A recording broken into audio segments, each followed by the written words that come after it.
वेगळाच गोंधळ समोर आलाय। मतदानाआधीच मुंबईतील 2 वॉर्डमधून युती आउट झालेली आहे। वॉर्ड क्रमांक 211 आणि 212 मध्ये यंदा कमळ आणि धनुष्यबाण ही चिन्ह दिसणार नाहीयेत। मुंबईत 2 ठिकाणी महायुतीचे उमेदवार नाहीयेत।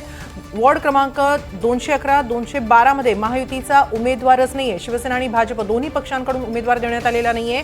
एबी फॉर्म दिल्यानंतरही उमेदवारी अर्ज दाखल झाले नाहीयेत, त्यामुळे इथं दोन्ही ठिकाणी युतीचे उमेदवार नाहीयेत। वॉर्ड क्रमांक 211 मध्ये कागदपत्रांची पूर्तता नसल्यानं उमेदवारी अर्ज दाखल झाला नाही, तर वॉर्ड क्रमांक 212 मध्ये उशिराने अर्ज दाखल केल्यानं उमेदवार रिंगणातून बाहेर पडलेला आहे। त्यामुळे महायुतीचे 2 उमेदवार मतदानाआधीच बाहेर पडलेले आहेत। 211 आणि 212 या 2 वॉर्डमधून अखेर युतीला आउट व्हावं लागलेलं आहे। इच्छुकांची नाराजी टाळण्यासाठी, पक्षातली बंडखोरी टाळण्यासाठी यंदा उशिरानं एबी फॉर्म देण्यात आले, मात्र याचा फटका पक्षांना आता बसताना दिसतो आहे। वॉर्ड क्रमांक 211 आणि 212 मध्ये, मुंबईतल्या वॉर्ड क्रमांक 211 आणि 212 मध्ये यंदा महायुतीचे 2 उमेदवारी अर्ज नीट दाखल करू शकलेले नाहीयेत। 211 मध्ये कागदपत्रांची पूर्तता झाली नाही, त्यामुळे उमेदवारी अर्ज दाखल झाला नाही, तर वॉर्ड क्रमांक 212 मध्ये उशिराने अर्ज दाखल केल्यानं उमेदवार रिंगणातून बाहेर पडलेला आहे। आपण याबाबत अधिक माहिती घेऊया आमचे प्रतिनिधी सागर कुलकर्णी यांच्याकडून। सागर, नेमका हा गोंधळ कशामुळे झाला, काय नेमकं घडतंय?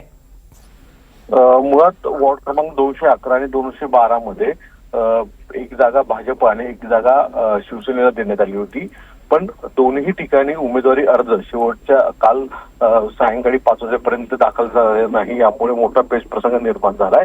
अर्थात एबी फॉर्म देखील दिले होते तरी देखील अर्ज दाखल झाले नाहीत। काही एक व्यक्ती तिथे उशिरा पोहोचल्याचा दावा केला जातो 200 वॉर्ड मधील 212 मधला, पण तो मुद्दाहून तिथे उशिरा पोहोचला का, त्यामागचे नेमकं कारण काय होतं आणि तिथे समाजवादी पार्टीच्या उमेदवाराला अप्रत्यक्षरित्या सहकार्य करण्याची भूमिका का घेतली गेली, असा एक संशय आहे।